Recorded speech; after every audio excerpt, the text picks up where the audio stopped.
राम राम जी सभी को। I hope कि आप सब अच्छे होंगे। फिर आज मेरा 1 जुलाई का पहला दिन था, बच्चों को स्कूल भेजना था।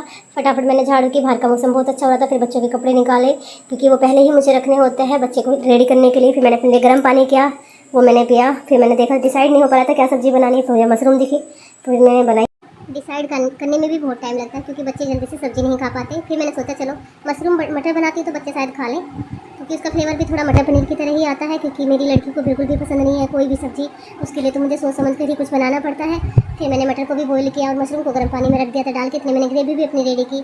बीच में मुझे चाय भी लेनी थी थोड़ी सी, मैंने चाय रेडी की अपने लिए, क्योंकि चाय हमारे घर पर कोई मॉर्निंग में नहीं पीते मुझे छोड़ के। बच्चों के लिए साइड में दूध भी बॉईल कर दिया था। उसके साथ साथ मेरी हो रही थी ग्रेवी तैयार।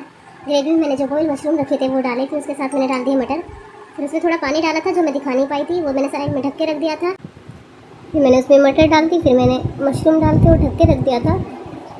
देखो फिर मेरी सब्ज़ी का था फाइनल लुक। उसके बाद मुझे लगाना था आटा, क्योंकि बच्चों को चाहिए थे मशरूम मटर के साथ पराठे। उसके बाद भाई आप सबको पता ही है, बर्तन तो हर 1 मिनट का काम है जो मैं नहीं दिखा पाती, लेकिन मैंने कोशिश करी थोड़े से जो बर्तन पड़े थे मैं आप सबके साथ भी वो शेयर करूँ, क्योंकि बर्तन भी मैं अपने खुद ही साफ़ करती हूँ, ना कि कोई मेड है।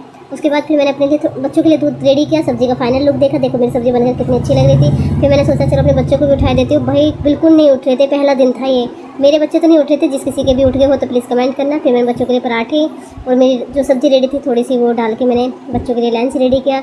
लेकिन जब मेरी बेटी ने देखा ना क्या बनाए, फिर से उसका वही, मम्मा क्या बना देती हो आप, कुछ अच्छा बना दो भाई, मुझे भी बताओ बच्चों के लिए स्पेशल, इससे अच्छा क्या बनाऊँ मैं। क्योंकि बच्चे तोरी भिंडी घिया वो तो चलो लंच में भी नहीं देते, लेकिन नहीं खाते कुछ भी। अभी ये बनाया क्योंकि इनके पापा का भी लंच जाता है तो कुछ ठीक ही बनाना पड़ता है। उसमें तो ये तो है नहीं घिया तोरी भिंडी, घिया तोरी बना दूँ, भिंडी तो सारे लंच में दे देती हूँ मैं, घिया तोरी तो नहीं देती मैं लंच में। कभी देती हूँ तो भिंडी भरवा तोरी बना देती हूँ उसके साथ अपने बच्चों के लिए। फिर मैंने ठंडा ठंडा पानी किया। फिर उसके बाद मेरे हस्बैंड का भी टाइम हो गया था, उन्हें पराठे नहीं खाने थे, मैंने उनके लिए रोटी सेकी, उनके लिए मैंने मट्ठा तैयार किया था। फिर उनकी थाली भी तैयार करी, मट्ठा सब्जी मैंने साइड में रखी, रोटी और घर का ताज़ी घी है, मैं खुद ही बनाती हूँ। मैंने एक बार वीडियो में दिखाया भी कई बार, अगर किसी को चाहिए तो प्लीज़ बता देना। फिर मुझे अपने हस्बैंड जी को खाना देने के बाद मुझे उनका टिफ़िन भी तैयार करना था। टिफ़िन में तो मैंने दही, मशरूम मटर की सब्ज़ी और उसमें रोटी मैंने फॉइल करके रख दी, क्योंकि ये बाहर का तो खाना नहीं खाते, हमेशा ये लंच ही घर से लेके जाते हैं, तो इनके लिए तो कुछ स्पेशल बनाना पड़ता है। कुछ बच्चों की डिसाइड होती है, कुछ इनकी डिसाइड होती है, मैं तो कंफ्यूज ही होती हूँ कि क्या बनाऊँ। उसके बाद फिर इनकी बोतल भी भरी, क्योंकि पानी भी अपना खुद सेव कर रखते हैं अपने पास। फिर इनका मैंने लंच बॉक्स रेडी किया।